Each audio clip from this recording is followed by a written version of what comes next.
senador Lindbergh, que me antecedeu, que fez um pronunciamento muito elucidativo aqui e, portanto, acho que merecedor do tempo que ocupou e até mais, porque, como disse Vossa Excelência, senador Paim, que está na presidência, hoje é uma segunda-feira e os temas que o senador traz são muito importantes e nós não temos uma quantidade grande de oradores inscritos. E eu queria falar, exatamente, continuar um pouco o debate que foi iniciado aqui pelo senador Lindbergh, pela senadora Vanessa, pelo senador Jorge Viana. Na semana passada, no dia 10 de dezembro, nós comemoramos o Dia Internacional dos Direitos Humanos. Aliás, Vossa Excelência, presidente da Comissão de Direitos Humanos, e tem feito um grande trabalho nessa casa e na defesa dos direitos humanos aqui no Brasil. E o Dia Internacional dos Direitos Humanos, ele encerra os 16 dias de ativismo pelo enfrentamento de violência contra a mulher, que é uma campanha que a ONU faz, que envolve mais de 70 países e muitas ações para chamar a atenção do mundo sobre a violência que a mulher sofre. Violência em todos os tipos, em todos os sentidos. Não só violência física, mas também violência moral, violência emocional, violência sexual. E, infelizmente, nós, nesses 16 dias de ativismo contra as mulheres, demos um exemplo muito ruim aqui no Brasil, patrocinado pela nossa Câmara dos Deputados. Foi exatamente nesses 16 dias em que abriu-se o impeachment contra a presidenta Dilma Rousseff. Aliás, um impeachment que não tem, como disseram aqui os senadores que me antecederam, nenhum fundamento jurídico. Por isso, eu considero de uma violência política sem precedentes. Uma violência política contra a presidenta, contra a mulher presidenta, contra a Dilma Rousseff. Por que do impeachment?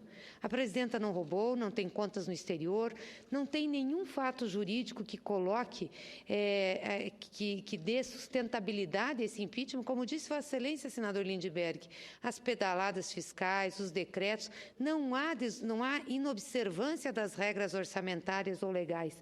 Há, sim, como diz a juventude, uma forçação de barra para que a presidenta fosse enquadrada no impeachment que interessa politicamente a alguns setores da política brasileira e alguns setores de quem tem o comando da economia e das finanças no Brasil. Então, considero isso uma violência política e, por isso, eu queria lamentar aqui, como senadora, como mulher, como cidadã, como alguém que trabalhou com a presidenta e sabe da sua disposição, da sua firmeza, da sua seriedade, da forma como ela conduz as coisas na administração pública. É fato que há um descontentamento com o governo, sim. A presidenta está com baixa popularidade, há uma desaprovação. Mas isso não é motivo para fazer um impeachment, porque se fosse, outros governantes também teriam que ser sujeitos do impeachment. Outros governantes também estão com baixa popularidade, também estão com problemas em seus governos. Por que se discute só em relação à presidenta Dilma?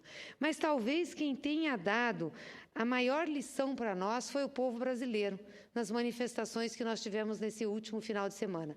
Que, como disse Vossa Excelência, senador Lindbergh, a abertura do impeachment por si só já era um motivo para fazer grandes mobilizações para aqueles que queriam afastar a presidenta Dilma. Mas isso não aconteceu, porque o povo não acha que tenha motivos suficientes para fazer um impeachment. E me dou o direito aqui de fazer pelo menos 3 comentários que, ao meu ver, levaram à fraca manifestação do final de semana. Primeiro, porque esse impeachment já foi iniciado sob a égide da suspeição. Quem o abriu tem, com certeza, maior comprometimento legal, jurídico, moral do que a presidenta Dilma. Então, a população olha e diz, mas como que a Câmara dos Deputados, conduzida por um presidente que está denunciado, que tem provas contra si, tem moral para abrir um impeachment contra a presidenta Dilma? Há uma desconfiança da população. Eu vou para a rua para apoiar um impeachment que está sendo aberto por alguém que não tem condições de julgar os outros, que teria que ser julgado e afastado? Esse é o primeiro ponto. O segundo é que a população não vê fato jurídico concreto.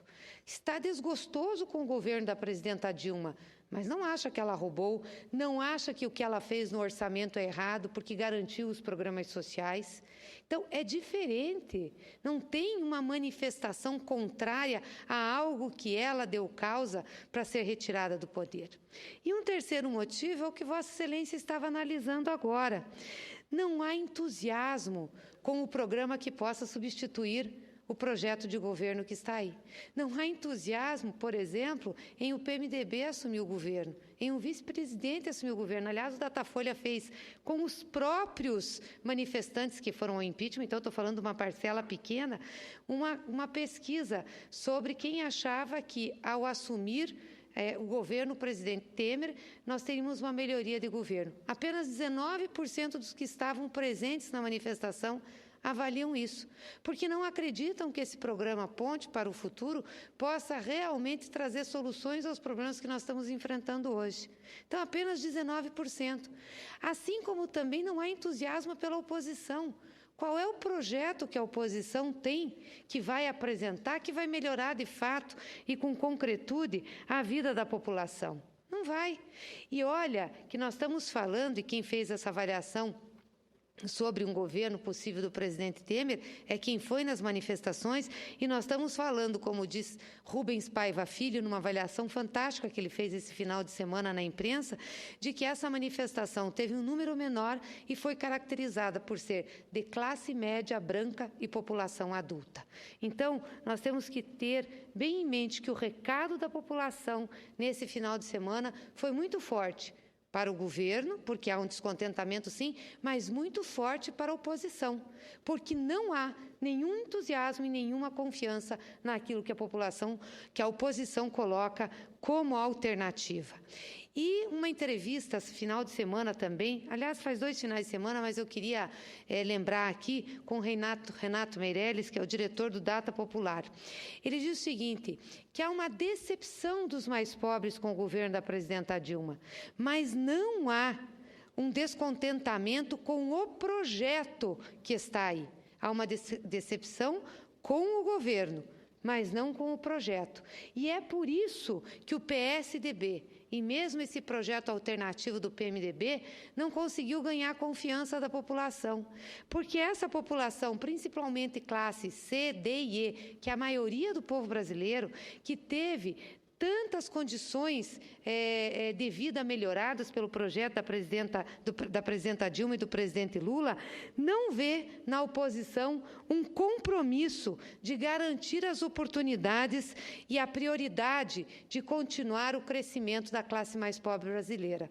O que é que vem no lugar? Então, há sim um descontentamento, há críticas à presidenta Dilma, mas não há uma aderência à oposição, porque não se acredita à oposição.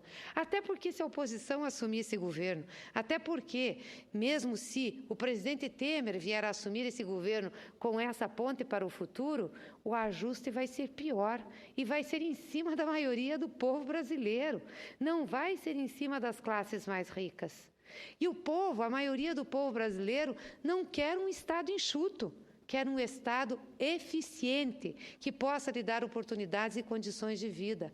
Não quer um Estado mínimo, quer um Estado que lhe traga programas sociais que tenham condições de sustentabilidade, que lhe dê emprego e que lhe dê um bom salário. É isso que está em jogo. Então, há descontentamento com o governo, mas não há descontentamento com o projeto.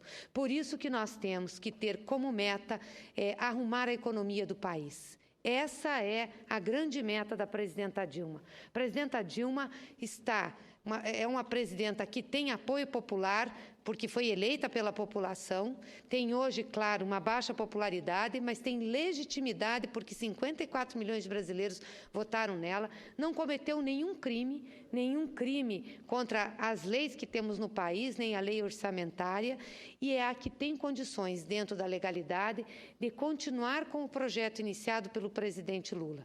Para isso, é óbvio, vai ter que fazer algumas revisões no plano econômico que está colocando em prática nesse país. Precisa proteger os programas sociais. Por isso, nós não podemos, nem de longe, ouvir falar em cortes no Bolsa Família. Não há sustentação para fazer esse discurso. Cortar a Bolsa Família, fazer resultado primário para pagar juro para banco, é uma grande inversão social. não é razoável, não pode ter apoio dessa casa. Por isso, nós não vamos permitir que na Comissão Mista de Orçamento passe a proposta do relator-geral de orçamento, que é o corte do Bolsa Família.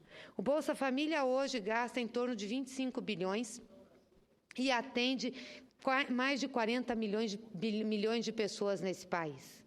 Os nossos juros hoje consomem mais de 400 bilhões do orçamento e atendem ou fazem enriquecer menos de 1% da população. Então, não é justo.